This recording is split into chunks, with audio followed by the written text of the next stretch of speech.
매주 귀한 찬양으로 하나님 앞에 원하는 우리 찬양에 감사합니다. 저를 다시 한번 해보시죠. 나는 알고 있습니다. 잘 되는 나, 행복한 나, 건강한 나. 아멘. 시작. 나는 알고 있습니다. 잘 되는 나, 행복한 나, 건강한 나. 아멘. 할렐루야. 오늘 말씀을 듣다가 이런 귀한 은혜가 저와 여러분에게 있어지기를 축복합니다. 인생을 사는 방법이 많겠지만 결론적으로 크게 두 가지를 분류한다면, 한 사람은 자기 힘을 믿고 자기 능력을 믿고 살아가는 사람, 또 한 사람은 예수님을 구주로 믿고 그분을 의지하며 살아가는 사람. 이 두 사람의 길이 있다, 이렇게 볼 수 있겠습니다. 먼 바다를 항해하는 배는 간혹 큰 폭풍을 만난다고 하죠. 알든 모르든 간에 큰 풍랑은 항해하는 데 너무나 어렵습니다. 그러나 그럼에도 불구하고 그 항해를 잘할 수 있는 것은 그 배의 선장이 있기 때문입니다. 우리 인생길도 마찬가지라고 생각합니다. 우리를 조종하시는 전능하신 하나님이 계시기에 광야의 길을 무사히 지나 적과 꿀이 흐르는 가나안 땅을 갈 수 있으리라고 믿기 때문입니다. 성경에 보면 두 인물이 나오죠. 사울과 다윗. 끝까지 하나님을 의지하며 하나님을 바라보았던 다윗은 그대뿐만 아니라 자손만대가 복을 받고 하나님의 영광을 드러내는 귀한 은총의 자손이 되었고, 사울은 처음에 하나님을 잘 의지했지만 결론적으로 그는 하나님보다는 자기 자신의 능력을 의지하고 늘 그렇게 불순종하고 자기의 길을 가다가 당대를 넘기지 못하고 비참하게 멸망했던 것을 우리는 성경 역사에서 보게 됩니다. 근대 역사에도 두 인물이 있죠. 정말 어렵고 힘든 가운데서도 꾸준히 하나님의 말씀을 붙들고 살았던 아브라함 링컨이라고 하는 사람이 있습니다. 잘 아시는 미국 16대 대통령 말입니다. 그는 정말로 믿음의 사람이었습니다. 백악관을 기도실로 만들 정도로 그런 신앙의 사람이었습니다. 근대 역사에 또 한 사람이 있습니다. 나폴레옹이라고 하는 사람이죠. 그는 16세에 육군사관학교를 졸업하고 26세에 이탈리아의 원정부 사령관이 되었고 33세에 종신 대통령이 됩니다만은 35세에 프랑스 왕이 된 이후로 그는 자기 자신을 너무 과신하고 불가능은 없다, 그렇게 외치면서 살았지만 얼마 가지 못했어. 아시는 바와 같이 러시아에게 완전히 패배를 당하고 그는 파리까지 적에게 내어주고 난 다음 세인트 헬레나 섬에서 귀양살이 하다가 비참하게 그렇게 죽었다고 하는 사실입니다. 똑같은 인생을 사는데 한 사람은 흥하고 한 사람은 망하는, 아니 한 사람은 당대에도 복을 받고 후대에도 복을 받는데 한 사람은 당대도 행복하게 살지 못하는 모습을 보게 된다는 겁니다. 과연 무엇 때문에 그렇게 결론이 달라질까? 사람들은 세상을 살면서 환경의 영향을 받고 살아갑니다. 처지가 사람을 만든다, 그런 말이 있습니다. 그렇기 때문에 대다수의 사람들이 좋은 환경을 원할 뿐만 아니라 원하는 환경이 주어지지 않을 때 그 환경을 제공한 대상을 원망하기도 하고 또 주어진 환경 때문에 실망하기도 합니다. 바로 그와 같은 내용의 깊은 내면이 무언가가 있는데 바로 그것이 세계관이라 그렇게 사람들은 이야기합니다. 물론 철학자 칸트가 한 얘기도 하고 역사학자들이 이야기한 내용이기도 합니다. 세계관이란 뭘까? 개인이나 한 집단이 어떤 신념의 체계를 형성하는데 그것이 문화적이든 어떤 상황이 됐든 간에 한 개인이나 한 집단, 크게는 사회, 국가, 민족, 그 민족과 그 국가 한 개인을 움직이는 깊은 내면의 정신적 신념 체계가 있는데 그 신념 체계 정신 구조 안의 핵이 세계관이라는 겁니다. 따라서 이 세계관에 따라서 사람들은 행동하고 사람들은 말하고 사람들은 그 생활 습관 속에서 살아가게 되고 결과론적으로 한 사람은 응하게 되고 한 사람은 망하게 되는 이런 결론을 얻더라 하는 얘기입니다. 그렇습니다. 우리 마음속에 우리가 뭔가를 생각하는 것이 곧 우리의 행동이요, 우리의 말이요, 우리의 습관이다. 이렇게 볼 수 있게 되는 것이죠. 나는 누구이고 나가 왜 살며 내 사는 궁극적인 목적이 무엇인가? 인생의 가치와 인생의 의미가 무엇인가? 그것을 골똘히 생각하고 그거에 맞춰서 사고하고 행동하는 그 핵이 세계관이에요. 이것이 개인의 것일 수도 있고 한 집단, 사회, 국가, 민족일 수도 있다는 것입니다. 따라서 넓은 의미에서 보면 교육이라고 하는 거, 이 세계관을 다음 세대에게 전달해 주는 것이다. 이렇게 볼 수도 있습니다. 그래서 세계관이 참 중요하고 대단히 무섭습니다. 아시는 대로 역사학자 아놀드 토인비는 역사에 대해서 많은 글을 썼지요. 이분은 물론 철학자들이 한 얘기를 다시 반복해서 하기도 했습니다만, 이 아놀드 토인비는 역사를 움직이는 힘이 있는데 역사를 움직이는 그 원동력은 바로 세계관이다. 그 역사를 움직이는 세계관에는 종류에 따라 분류에 따라 여러 가지 말할 수 있겠지만 자연 중심적인 세계관, 하나님 중심적인 세계관, 인간 기술 본론적인 세계관, 어떤 그 사상, 어떤 정신 체계적 구조의 핵이 어디에 있느냐, 하나님 중심이냐 아니면 또 어떤 것이냐에 따라서 그 사람의 인생의 향방이 달라집니다. 결론적으로 그렇게 가다 보면 한 집단체와 한 사회 공동체가 역사를 만들어 가는데 그 역사의 가장 큰 원동력, 그 힘, 동기는 어디에 있느냐? 세계관에 있다. 그렇게 이야기를 합니다. 이 세계관은 얼마나 중요한지요. 어떤 세계관을 내가 가지고 있느냐에 따라서 똑같은 상황이지만 판단하고 거기에 행동하는 것은 완전히 다릅니다. 자, 여러분 예를 돕기 위해서 좀 딱딱해서 예를 하나 들겠습니다. 어떤 사람이 가령 질병이 걸렸습니다.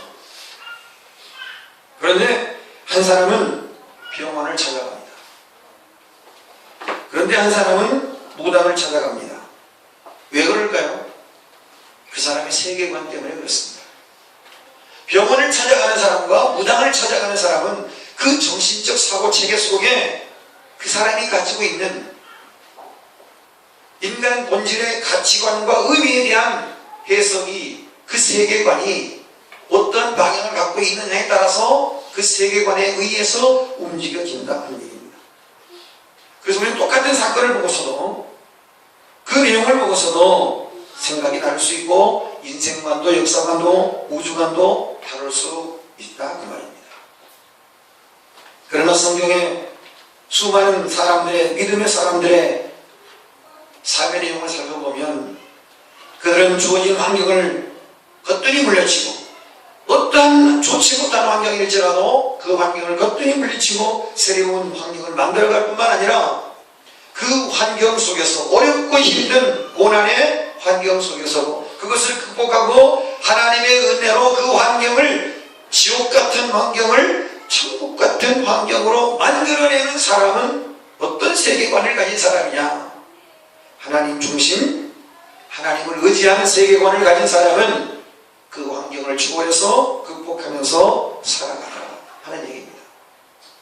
오늘 세상을 살면서 누구나 예외 없이 힘들고 어려운 일을 만납니다. 크든 작든 간에 좀 더 어렵고 좀 더 쉬운 문제의 차이는 있겠으나 우리 모두가 다 어렵고 힘든 세상 속에서 살아갑니다. 문제를 접하고 또 문제를 만나고 상황을 만날 때마다 오늘 우리 가슴 속에 어떤 세계관을 가지고 있느냐, 하나님 중심적인 세계관을 가지고 살아가느냐, 물질과 자연, 인간의 기술 본연의 세계관을 가지고 살아가느냐에 따라서 그 결과가 이처럼 사울과 다윗과 같이, 링컨과 나폴레옹과 같이 달라지더라고요. 사랑하는 성도 여러분, 믿음의 사람은 환경을 바꾸는 사람입니다. 왜냐하면 우리 인생을 주관하시는 분이 하나님이시기 때문에 그렇습니다. 오늘 우리 마음속의 세계관이 하나님 중심적인 세계관 되어주시기를 축복합니다. 오늘 본문의 내용을 가서 살펴보면 이 내용을 여과 없이 너무나 잘 설명하고 있습니다.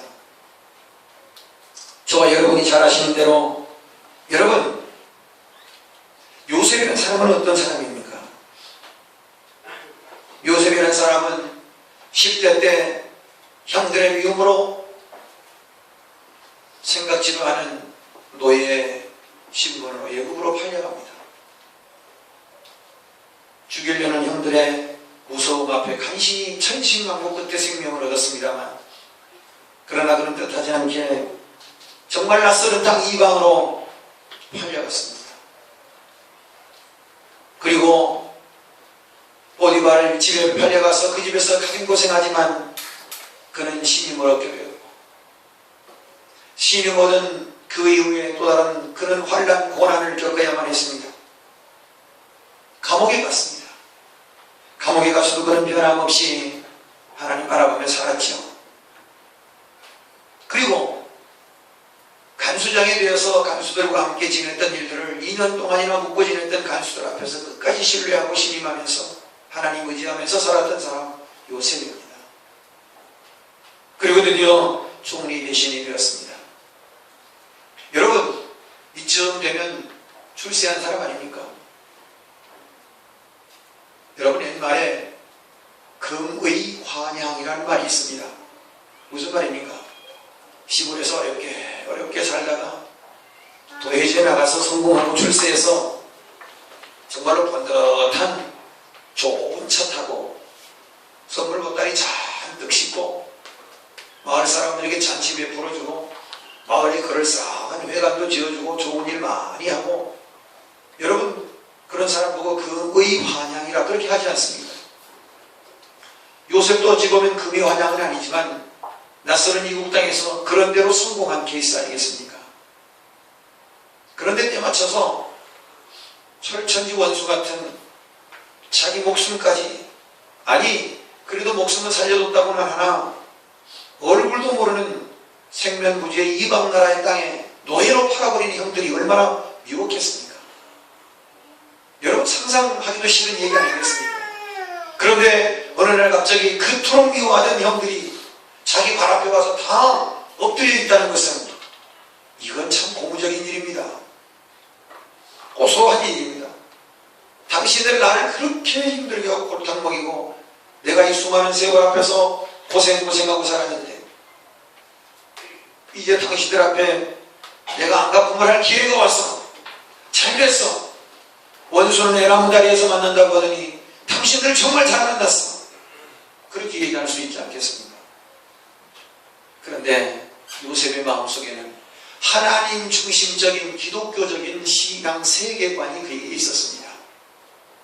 똑같은 사건을 만나고 똑같은 환경, 똑같은 상황을 만나도 그것을 어떻게 생각하고 이해하고 어떻게 그 문제를 극복해 가느냐, 그거의 중심은 세계관이라고 했습니다. 그 세계관이 어떠냐에 따라서 그 사람의 행동이, 그 사람의 인생의 가치가, 인생의 의미가 달라지기 때문입니다. 요셉은 그 가슴 깊이 하나님 중심적인 세계관이 있는 사람입니다. 여러분, 하나님 중심적 세계관이 없다라고 하면, 일반 세상적 세계관을 갖고 있는 사람이라면, 만약에 그 사람이 요셉이었다면 옳거니 잘됐어, 당신들을 찾았어, 올 좋다, 내가 당신들에게 받은 그 숱한 고난과 그 아픔과 서러움, 당신들이 이제 갚아줄 때가 되었으니 각오해라. 이것이 일반 세상적 그런 세계관을 가진 사람 아니겠습니까? 그러나 요셉은 어떻습니까? 이 모든 일이 다 하나님의 섭리 가운데 이루어지고 있다라고 하는 사실을 고백합니다. 참으로 놀랍습니다. 물론 성경 말씀 44장 43장 쭉 우리가 앞으로 더 거슬러 올라가 보면 사실 몇 번의 형제들과의 만남이 없잖아 있기는 있었지요. 양식을 가지러 왔다 되돌아가고 또 다시 은잔을 넣어가지고 뭐 여러가지 복잡한 일들이 왜 없잖아 있었습니다만은, 그러나 오늘 읽지 않았습니다. 1절 2절에 보니까 요셉은 대성통곡을 합니다. 그도 그럴 것이 여러분, 우리도 이산가족 아픔의 상봉을 우리가 볼 때마다 눈시울을 붉히고 같이 눈물을 흘리는 것은 그게 혈육의 적입니다. 혈육의 적. 한동안 보지 못했던 아버지의 모습, 아버지는 얼마나 늙었을 것인가, 사랑하는 동생 베냐민은 또 어떻게 살았을 것인가, 죽지 않고 형제들이 다 무사하게 잘 지내는지 다 점검하고 살펴보고 싶었을 것입니다. 그래서인지 오늘 45장 1절 2절에는 모든 사람들을 뒤로 하고 얼마나 요셉이 큰 소리로 우는지 애굽 사람에게까지 들렸다고 했습니다. 바로의 궁중에까지 들렸다고 했습니다. 그러니 요셉의 슬픔이란 이루 말할 수가 없었을 것입니다. 외로움과 서러움에 겹쳐진 혈육상봉의 그런 모습이 아닐까 생각이 되어집니다. 이런 기막힌 사연 앞에서, 이런 상황 앞에서 요셉은 형들의 두렵고 형들의 불안한 마음을 일순간에 잠재우는 이 모든 일은 하나님의 계획, 하나님의 섭리 가운데 당신들보다 나를 먼저 이곳으로 보냈다라고 하는 이 고백이야말로 오늘 우리가 좀 본받아야 되지 않겠냐. 우리는 어떤 상황이 조금만 어려움을 만나도 왜 나에게 하나님이 이런 어려움을 주십니까? 내가 신앙생활하는데 왜 이렇게 고통을 주십니까? 왜 이런 아픔은 저 잘 미치도 않고 엉망인 저 사람은 괜찮은데 나는 왜 이렇습니까? 우리는 시련 앞에 좌절하고 원망하기가 일수입니다. 그런데 요셉은 상황으로 말하면 우리의 못지않는 상황을 갖고 있음에도 불구하고 아니야, 하나님은 뜻이 계실 거야. 하나님은 반드시 무슨 방법이 계실 거야. 나를 외면치 않으실 거야. 함께 하신다고 하셨는데 하나님은 나에게 무슨 뜻이 계셔서 그 섭리 가운데 나를 이끌어 가시는 방법이 있을 거야. 그래, 나는 알고 있습니다. 잘 되는 나, 행복한 나, 건강한 나, 기쁨을 주시는 하나님의 그날을 나는 알고 있습니다. 그렇게 고백하는 요셉의 이 아름다운 귀한 신앙, 하나님을 향한 하나님 중심적인 세계관으로 살아가는 요셉, 우리가 본받아야 되리라고 생각합니다. 욥기서 23장 10절에 보면 욥은 이렇게 얘기합니다. 그가 나의 갈 길을 아시나니 그가 나를 단련하신 후에는 전병같이 나를 나오게 하시리라. 우리의 가는 길을 하나님만이 아시는 줄로 믿습니다. 그러므로 모든 것을 하나님께 맡기고 실패를 해도 하나님의 섭리요, 성공을 해도 하나님의 섭리요, 잘 되어도 하나님의 섭리요, 잘 되지 않아도 하나님의 섭리인 것을 믿고 그 자리에 무릎을 꿇고 하나님의 뜻을 묻는 자는 하나님의 중심의 세계관으로 살아가는 사람입니다. 하나님께서 실패로 끝나게 하실까요? 실망으로 끝나게 하실까요? 그렇지 않습니다. 광야길을 걷다 보면 산도 만나고 강도 만날 수 있습니다. 목마름도 있을 수 있습니다. 아픔도 고통도 있을 수 있습니다. 그러나 그 길을 주관하시고 인도하시는 분은 하나님이신 것을 믿으시길 바랍니다. 역사의 주관자요, 인생의 주관자가 하나님이신 것을 믿으시기를 바랍니다. 하나님은 우리를 높이시기도 하시고 낮추시기도 하시고 하나님은 우리를 살리시기도 하시고 죽이기도 하신다는 것을 믿으시길 바랍니다. 그렇습니다. 요셉은 우리 인생 삶의 주관자가 누구인지를 알았습니다. 5절을 한번 읽어보겠습니다. 45장 5절 시작. 당신들이 나를 이곳에 팔았다고 해서 근심하지 마소서, 한탄하지 마소서. 하나님이 생명을 구원하시려고 나를 당신들보다 먼저 보내셨나이다. 말이 그렇지 끼워 맞추기 하니까 그렇지 요셉이 8일 당시에 무슨 감흥이 있었습니까? 요셉이 8일 당시에 종이 대신 된다는 보장이 있었단 말이요. 살아가는 과정에 그토록 모함과 어려움과 환란 가운데 처해 있는 요셉이 지금 됐으니까 망정이지, 종이 대신이 되어서 양식을 베풀고 오는 사람들에게 은혜를 베푸는 위치에 서 있으니까 말이지, 지나간 과거를 돌아보면 어찌 이런 말을 할 수 있겠어요? 놀랍습니다. 나를 당신들보다 먼저 이곳에 보낸 것은 하나님께서 당신들의 생명을 살려주시려고 나를 먼저 이곳에 보냈다라고 하는 이 고백은 말인즉 이렇게 지금 높은 자리에 와 있으니까 하는 말이지 상상할 수 없는 일이죠. 이 속에는 참으로 귀중한 신앙의 성숙함이 묻어나는 것을 보게 되십니다. 사랑하는 성도 여러분, 하나님의 섭리를 믿는 사람 절대 하나님은 그 인생을 외면하지 않습니다. 오늘 우리가 이 요셉의 모습을 보면서 오늘 우리도 좀 성숙한 신앙의 자리로 나가야 할 필요가 있다. 저는 그렇게 생각합니다. 시골에서 어렵게 살던 사람이 서울 올라가면 신앙생활 잘하는 사람이 있는가 하면 서울 올라가는 순간에 신앙 다 내팽개치는 사람이 있습니다. 사업하기 전에는 예수 잘 믿었는데 사업하고 나서 바쁘다는 핑계로 믿음을 버린 사람 봅니다. 세상 향락에 빠져서 세상 향락 속에 살아가다가 예수 잊어버린 사람 많습니다. 공부한다고 믿음 없이 사는 사람들이 대부분인 이 세상 속에서 이방 나라에 팔려가서 가진 고생 다 해가면서 살아온 요셉. 그 요셉 오늘 결과적으로 그 신앙이 얼마나 성숙해져 있는지, 남들은 서울 가서 예수 버리고 신앙 버리고 사업에서 바쁘다고 공부한다고 뭐한다고 세상 유혹 때문에 다 신앙 버리고 예수 버리고 살아가는데 그 어려움 속에서도 신앙 붙들고 믿음 잃지 않고 기도로 살아가는 위대한 사람 요셉, 그의 말이 다르더라는 겁니다. 그의 고백이 다르더라는 겁니다. 어쩌면 그것 때문에 하나님께서 그를 종이 되시는 것에 세웠는지도 몰라요. 그것 때문에 하나님께서 그를 더 높이고 귀하게 세우셨는지도 모른단 말이에요. 여러분, 자녀를 키우다 보면 방학 있잖아요. 글쎄 요즘은 뭐 어떻게 되는지 모르겠습니다. 옛날에는 방학하면 꼭 만들기를 해오라고 해요. 여름 방학 때면 뭐 일기 쓰고 방학 숙제하는 요새는 뭐 어떻게 되는지 모르겠지만 옛날에 방학책이 있었잖아요.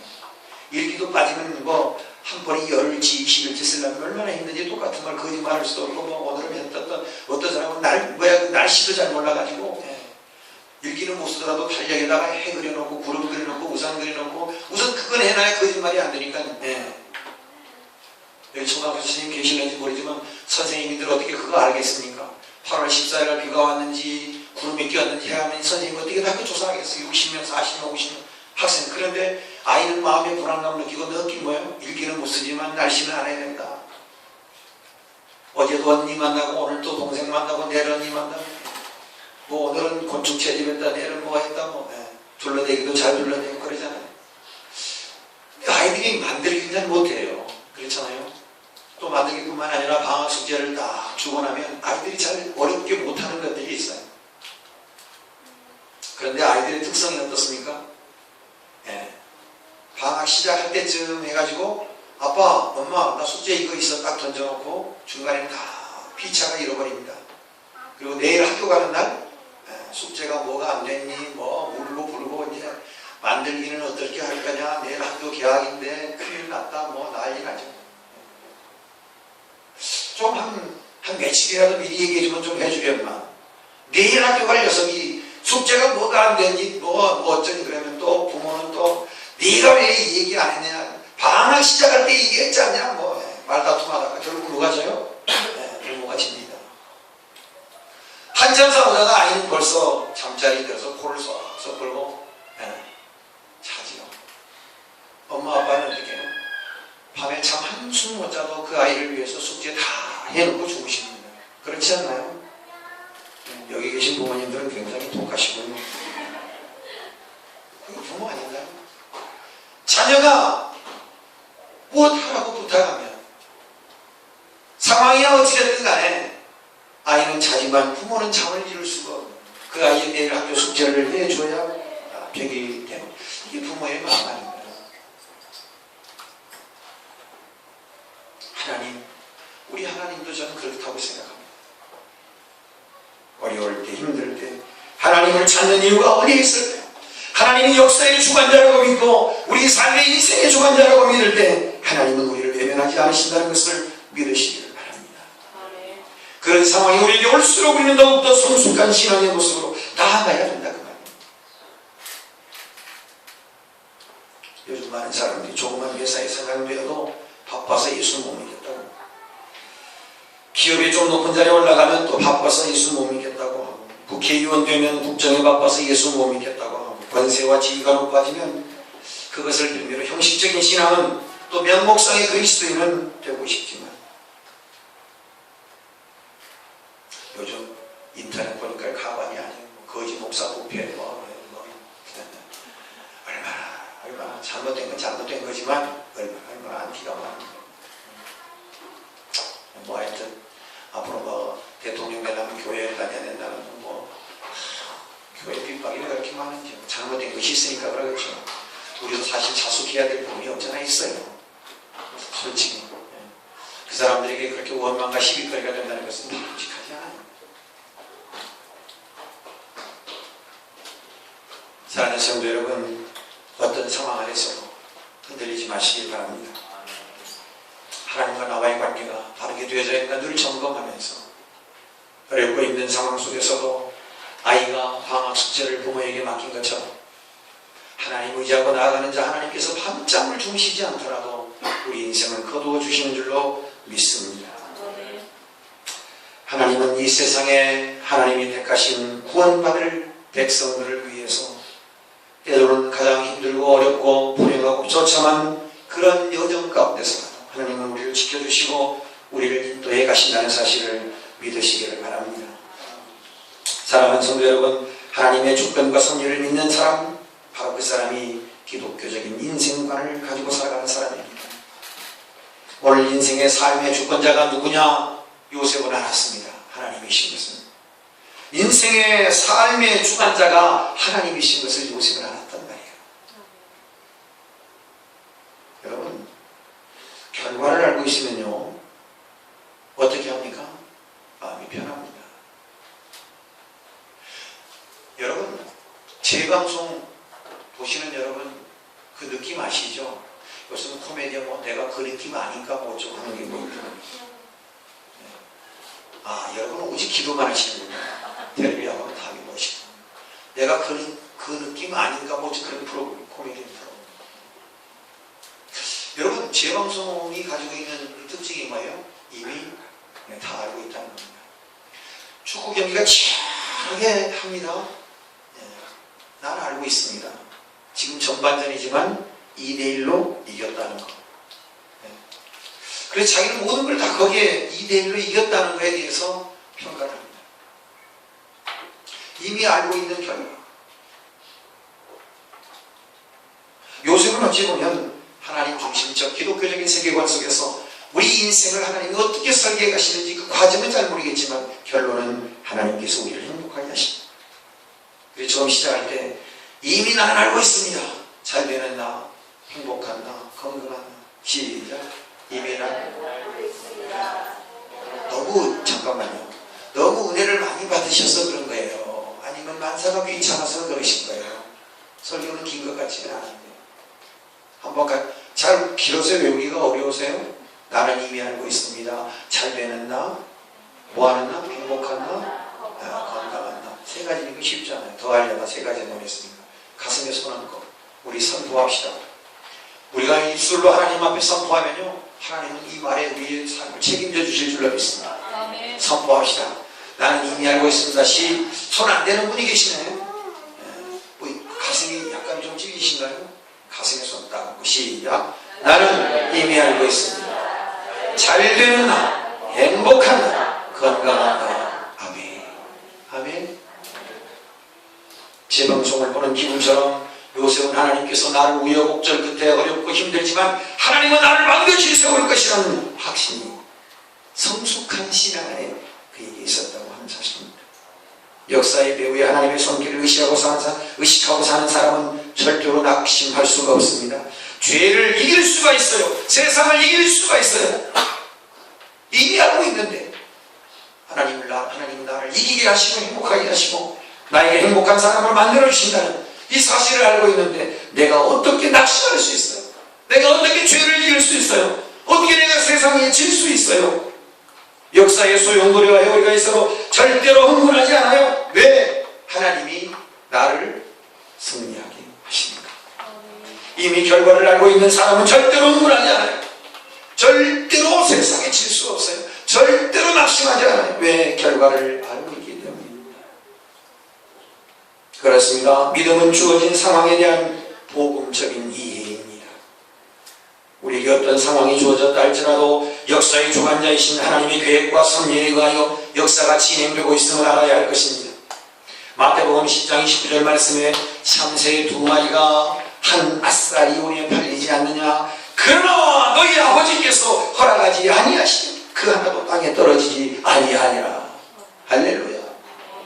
지금 팔려가는 저 새도 하나님 허락지 아니하면 안 된다는 사실을 믿으시기를 바랍니다.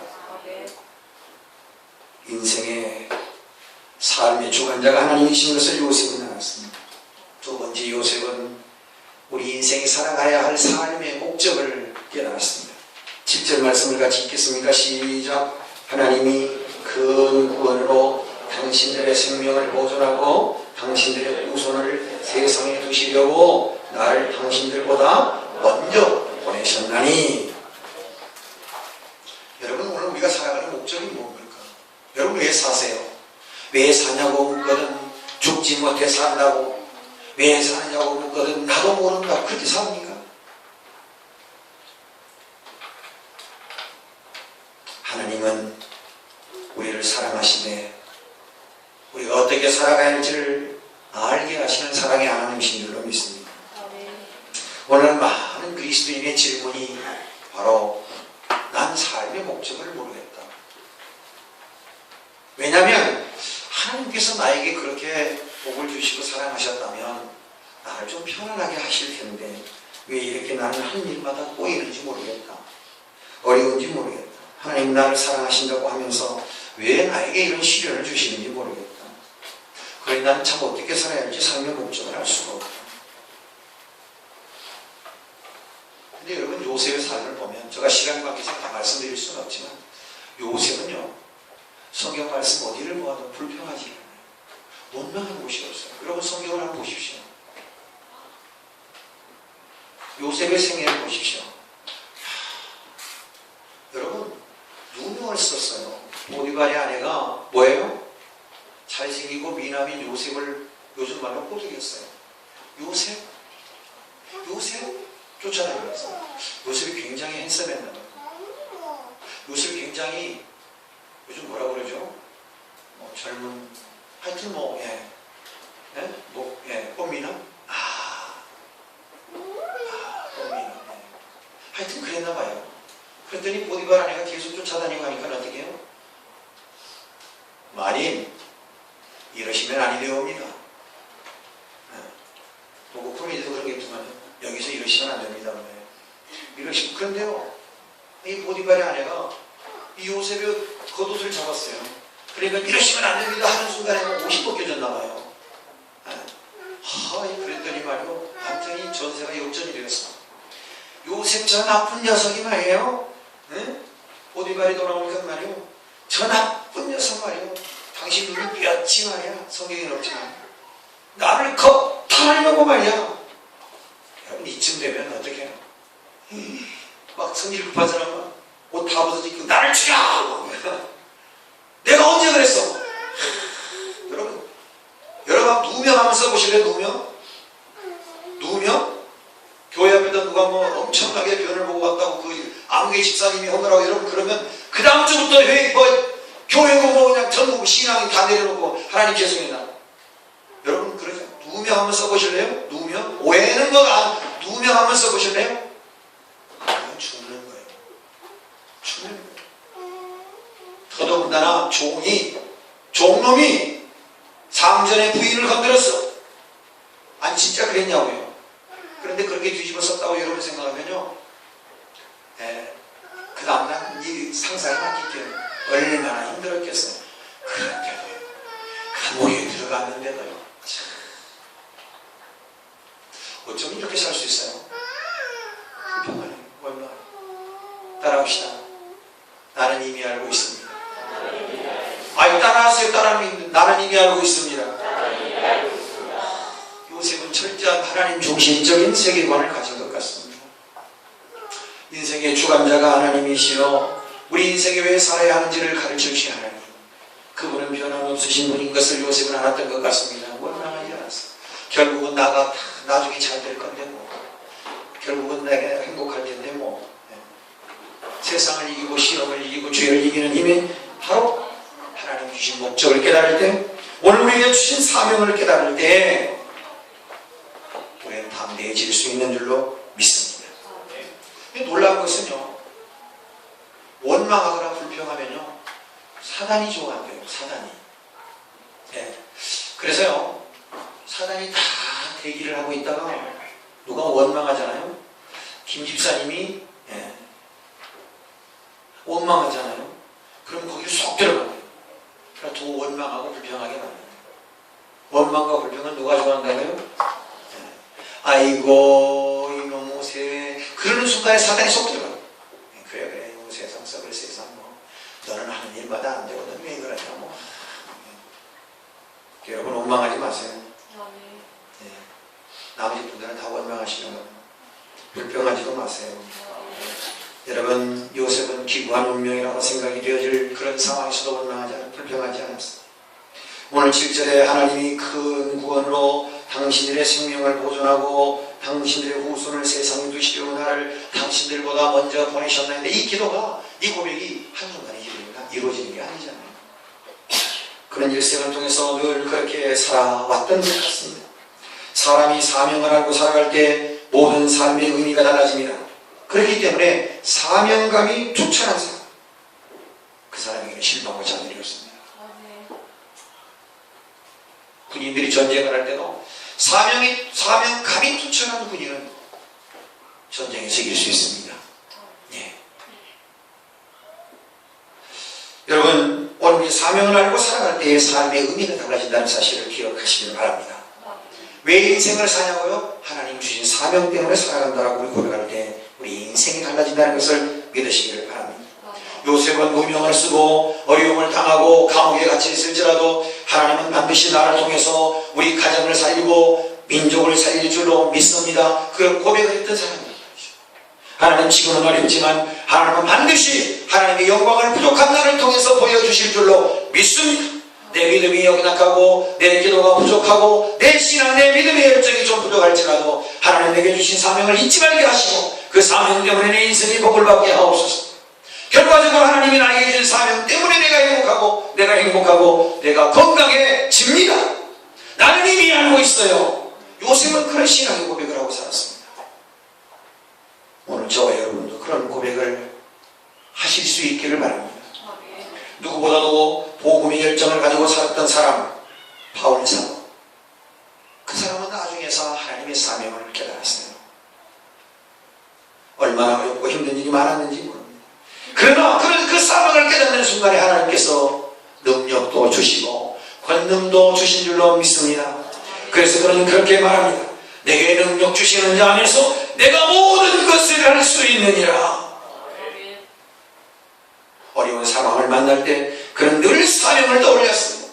그 사명을 주시는 하나님께서는 나에게 능력을 주시는 분인 것을 바울 사도는 투철하게 성기적 의식을 가지고 그런 삶을 살았다는 것을 보게 됩니다.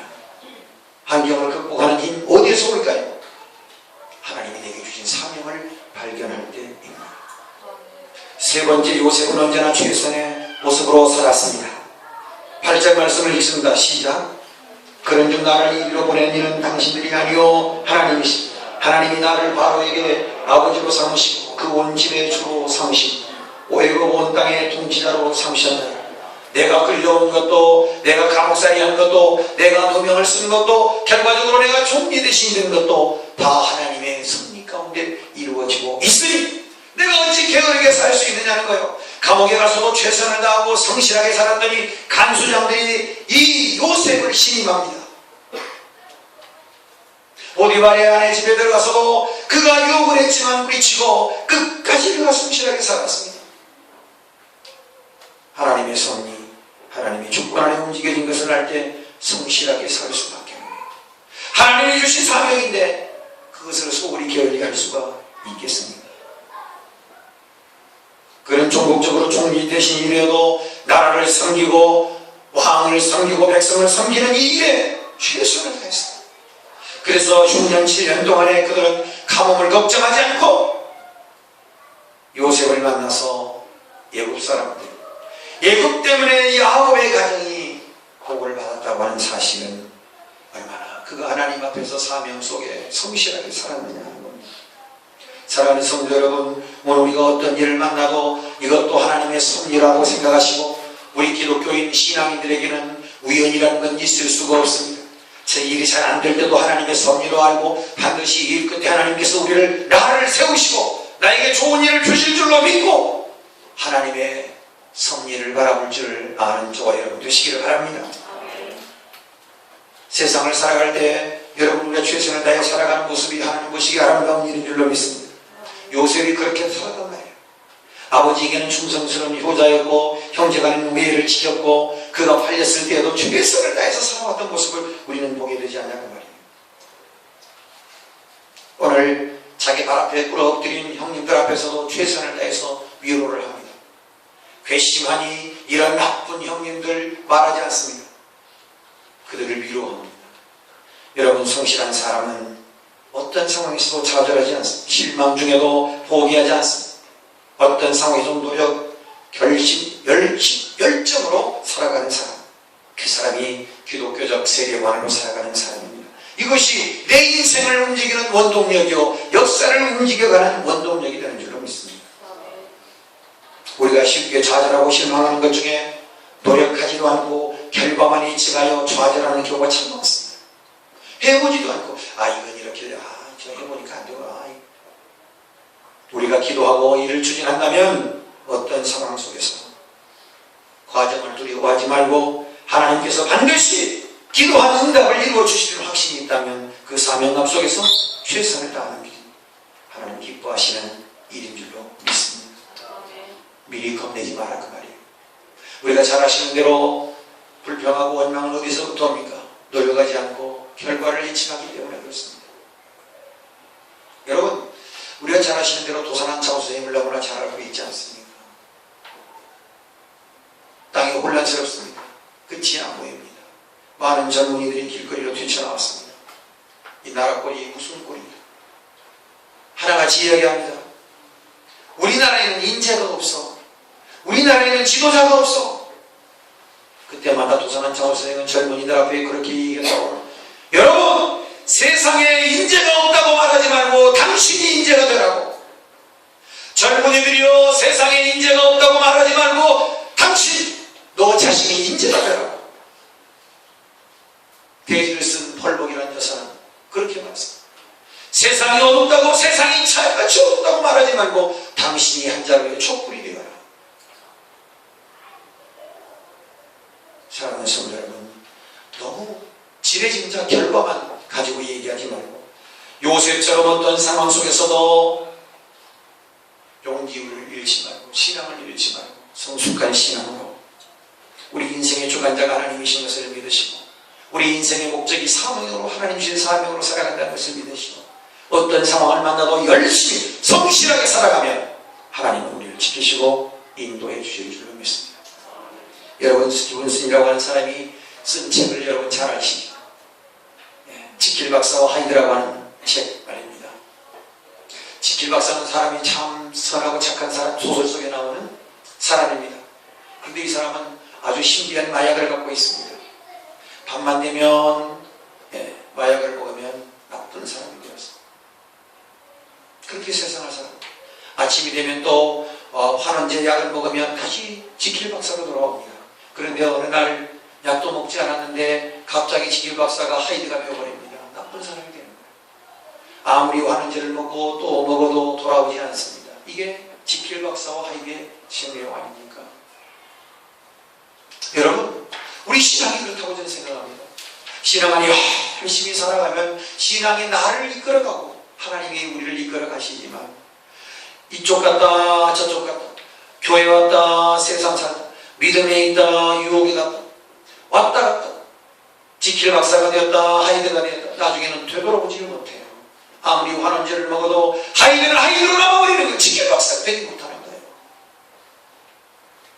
요셉은 철저하게 자기 자신을 지켰습니다. 그 지키는 힘이 어디에 있다고요? 하나님 중심적인 기독교적 세계관 속에 있습니다.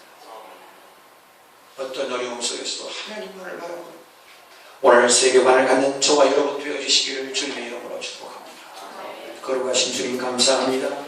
오늘 우리의 모습을 점검합니다. 요셉처럼 아버지 하나님 우리 인생의 주관자 하나님인 것을 잊지 말게 하시고 우리 인생이 살아가는 목적을 하나님 주신 사명으로 삼는 것을 잊지 말게 하시고 어떤 상황에서 하나님의 섭리 가운데 이루어지고 있음을 믿음으로 고백하고 최선을 다해 성실하게 게으르지 않게 살아가게 하옵소서. 걸어가신 예수님 이름 받들고 기도합니다.